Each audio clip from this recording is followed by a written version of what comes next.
some homes become a heaven where you can relax and find your peace of mind. Ajnara Peace of Mind.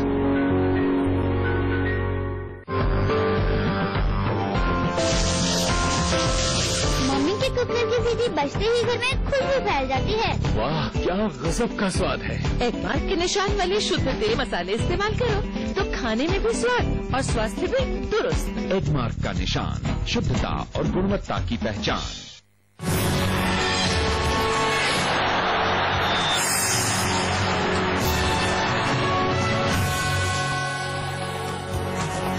कैसे रुके oil subsidy की बर्बादी और कैसे मिले हमको एनर्जी सुरक्षा, हम बातचीत कर रहे हैं ओएनजीसी के पूर्व सीएमडी आरएस शर्मा, अपस्ट्रीम के south Asia bureau chief Narendra Taneja और प्राइस वाटरहाउस कूपर इंडिया के ऑयल एंड गैस लीडर दीपक माहुरकर से। शर्मा साहब, आप ही के पास लौट के आऊंगा।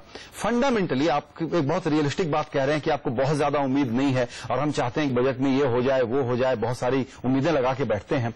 आपने एक अवेयरनेस की बात कही, वो एक बिग आइडिया क्या हो सकता है? डीजल की गाड़ियां, उस पर टैक्स लगा दो, सारी महंगी गाड़ियों पर और टैक्स लगा दो, कंजेशन टैक्स लगा दो, पब्लिक ट्रांसपोर्ट को बढ़ावा दे दो। ये सब लॉन्ग टर्म बातें हैं, लेकिन स्पेसिफिक तौर पर क्या किया जाए जो पब्लिक इमेजिनेशन को कैप्चर करे और एक दबाव बनाए पॉलिसी मेकर्स के ऊपर?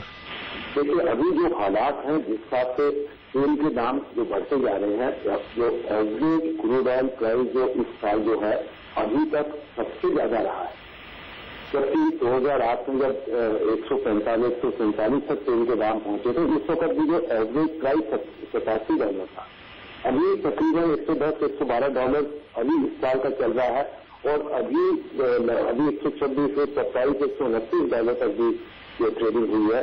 तो हमें लगता है कि ये हालात बहुत ही मतलब काबू से बाहर होते जा रहे हैं।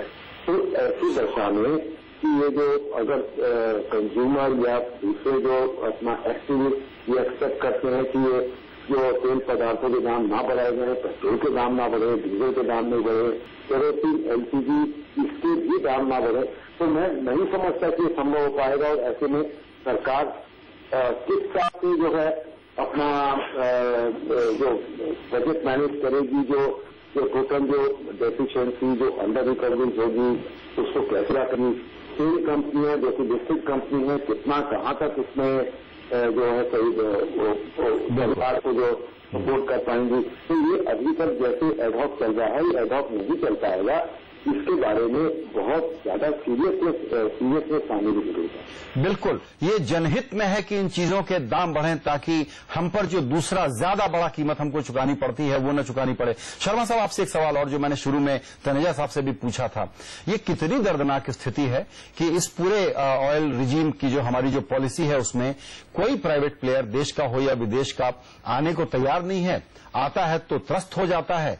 हम अपने आप अपने बूते पर किस तरीके से इस प्रॉब्लम को एड्रेस कर पाएंगे, कितना तेल निकाल पाएंगे, कितना हम एक्सप्लोर कर पाएंगे, कितने नए आइडियाज आ पाएंगे? आपको लगता है कि जो एक सबसे बड़ा फेल्योर है वो है कि एक्सप्लोरेशन में किसी भी नई पार्टी का ना अपना? देखिए, वो तो लॉन्ग टर्म पॉलिसी वाली बात है, लॉन्ग टर्म पॉलिसी की बात है। उसमें इस हिसाब से जो नेल्स का जो शुरू किया गया था जो एक्सप्लोरेशन लाइसेंसिंग पॉलिसी, उसके तहत जो है सरकार ने, डीजीएस ने, पेट्रोलियम मंत्रालय ने देश अलग अलग देशों में जाके उसकी जो रोड शो की मार्केटिंग की बताया कि जो है आप हमारे यहाँ से निवेश कीजिए और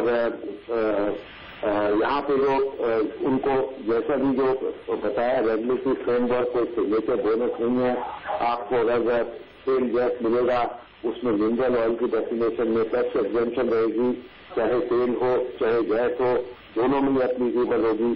बाद में अभी जो है 4, 5, 6 साल चलने के बाद जो है फिर इसके बारे में तो क्लैरिफिकेशन दी जाती नहीं, ये तो जो टैक्स एग्जेम्पशन जो है ये तो उसके लिए तेल के लिए मिलेगी, गैस के लिए भी मिलेगी। तो ऐसे जो इस किस्म के जो स्टेप्स लिए जा रहे हैं और अभी जिस हिसाब से अभी जो D6 की जो रिलायंस की डिस्कवरी हुई उनको जिस हिसाब से ट्रीट किया जा रहा है, सारा विश्व देख रहा है कि हमारे यहाँ क्या मजाक हो जाएगा। बिल्कुल, वही चीज अभी जो है ये टेलीकॉम में आ रही है, दूसरी कंपनियों ने आके हमारे देश के साथ जो कॉन्ट्रैक्ट किए हैं आप अपनी कंपनियों के जो कॉन्ट्रैक्ट कैंसिल करते हैं, लाइसेंस कैंसिल करते हैं, पर जिनके साथ कॉन्ट्रैक्ट साइन हुए हैं उनका या तो हर्जाना पूरा कीजिए, नहीं तो आप उनकी कैसे करेंगे? जी बिल्कुल बिल्कुल। सरकार अपनी क्रेडिबिलिटी खो रही है और जिस प्रकार से पॉलिसी रिजीम चला रही है, विश्वसनीयता की कमी है, वक्त की कमी है। इसीलिए मुझे तनेजा साहब और माहुरकर साहब से माफी मांगते हुए यहीं इजाजत लेनी पड़ेगी। तीनों मेहमानों का बहुत बहुत धन्यवाद। नमस्कार।